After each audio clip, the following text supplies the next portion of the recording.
Ukraine has struck an S-400 air defense system in the territory of Russia's border Kursk region with the use of US-supplied ATACMS long-range missile, Ukrainian media reported on Monday. The attack that was launched on November 23 has killed 5 Russian officers, including a commander and chief of staff in Bolshoy Zarovo settlement in the region, a Ukrainian Telegram channel reported on Monday. 3 employees of Almazanti JSC, state-owned weapons manufacturer, were fatally wounded during the attack. In addition, 92 N-6E radar station and 2 launchers were also destroyed, according to the report. The General Staff of Ukrainian Armed Forces has confirmed reports about the destruction of an S-400 air defense system in Kursk. According to the General Staff, the strike was carried out by units of the Ukrainian Armed Forces missile forces in cooperation with the defense forces. The Russian Ministry of Defense previously reported that on the night of November 24, Russian air defense forces destroyed and intercepted 44 Ukrainian drones over the country's territory. There was no mention of missiles. However, the governor of the Kursk region, Smirnov, announced the downing of 2 missiles.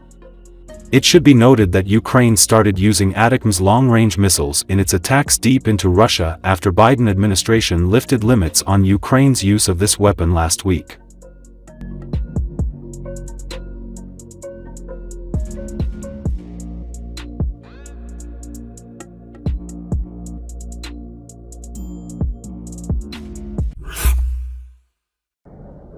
A drone attack took place in the Russian city of Kaluga. Local Telegram channels reported this. Ukrainian-owned kamikaze drone struck an oil refinery and the Typhoon equipment plant. As a result, an explosion and fire occurred in a fuel tank at the oil refinery. An explosion is also said to have occurred in the military-industrial complex. The city administration said that 8 drones were shot down over Kaluga, and drone debris fell on the territory of the Typhoon plant. There were minor injuries during the incident. The Typhoon plant, which is part of the military-industrial complex, produces communication systems, radioelectric reconnaissance and radar equipment installed on military equipment, air defense systems, components for aviation equipment and missile complexes. Там вообще пиздец.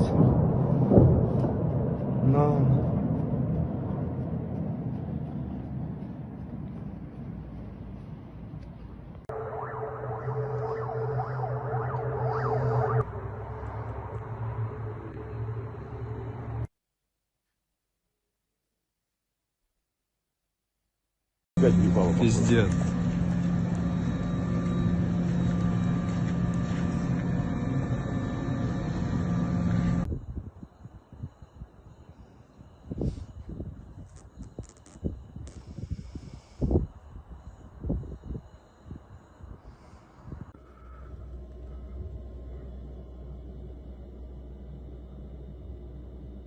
Колонны выстраивают выезд. Ну да. Одна колонна под срочников, одна колонна под контрактников.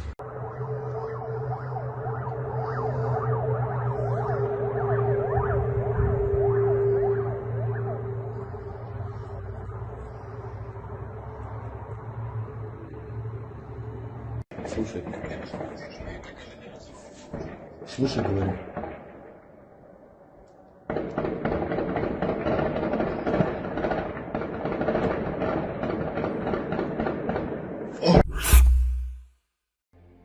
Secretary of State Antony Blinken is leaving Saturday on a diplomatic trip to Europe that includes a meeting of foreign ministers from the leading industrialized nations that will focus on the wars in Ukraine and the Middle East. The State Department said Blinken will participate in Group of 7 and bilateral meetings outside Rome on Monday and Tuesday as the Biden administration winds down amid concerns that President-elect Donald Trump's team may substantially alter U.S. foreign policy. The G7 Canada, France, Germany, Italy, Japan, the United Kingdom and the United States has been at the forefront of providing military and economic support for Ukraine since Russia's invasion in February 2022, and Democratic President Joe Biden is looking to ensure that backing is boosted and sustained. G7 members are particularly concerned about how Trump will change the U.S. approach. Blinken will meet with Pope Francis and several of his top aides in Vatican City on Wednesday before returning to Washington.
Protesters spent the night in front of the Georgian parliament as they demonstrated ahead of the first session of the newly elected parliament.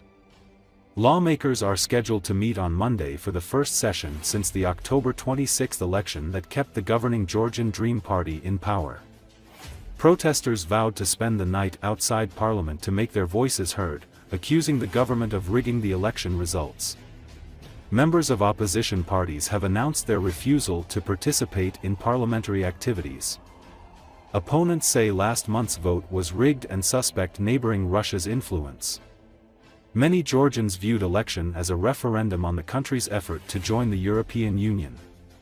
The Central Election Commission said Georgian Dream won about 54% of the vote in October. Its leaders have rejected opposition claims of vote fraud.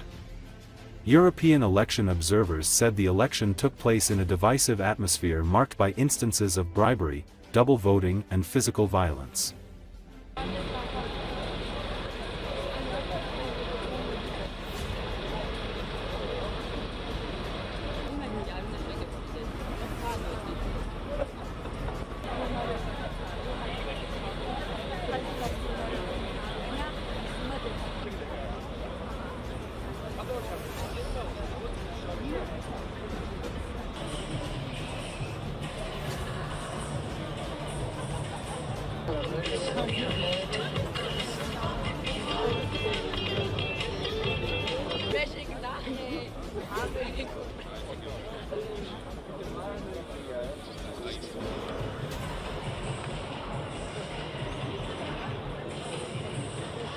ჩვენ სტუდენტებს ხელისუფლება მოგყარა არჩევნები, ეს არ იყო უბრალოდ გაყალბება, ეს იყო სპეცოპერაცია.